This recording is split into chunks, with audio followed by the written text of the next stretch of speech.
একে একে মুস্তাফিজকে নিয়ে সব পোস্ট ডিলিট করে দিল আইপিএলের দল কলকাতা নাইট রাইডার্স।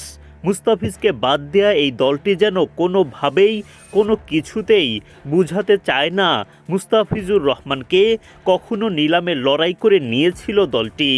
9,20,00,000 রুপিতে কেনা মুস্তাফিজকে অবশেষে বিসিসিআই এর কথায় দল থেকে ছেড়ে দেয় আইপিএলের দল Kolkata Knight Riders.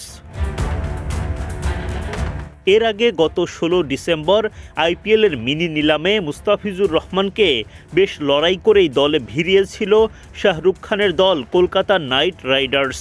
Chennai Super কিংসের সাথে নিলামে লড়াই করে মুস্তাফিজকে দলে নেয় কলকাতা। তাতেই আইপিএল যেন হয়ে উঠেছিল গোটা বাংলাদেশের ক্রিকেট ভক্তদের কাছে উৎসবের মতোই।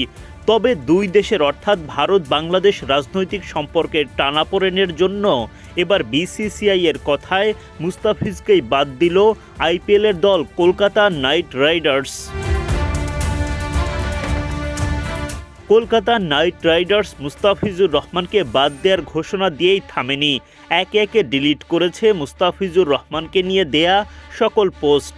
যেন কলকাতা কোনো প্রকার কিছুই রাখতে চায় না, যা বলে দিবে কখনো মুস্তাফিজুর রহমানকে দলে নিয়েছিল কলকাতা নাইট রাইডার্স।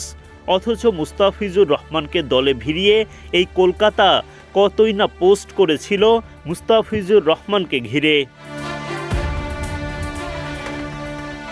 সব মিলিয়ে মুস্তাফিজুর রহমানকে অন্তত এবারের আইপিএলে দেখা যাবে না, যা অবশ্যই ক্রিকেট বিশ্বের জন্য একটি দুঃখজনক ঘটনাই বটে। অবশেষে আইপিএলে মুস্তাফিজুর রহমানকে না দেখেই নিজেদের মন মানিয়ে নিতে হবে বাংলাদেশের ক্রিকেট ভক্তদের।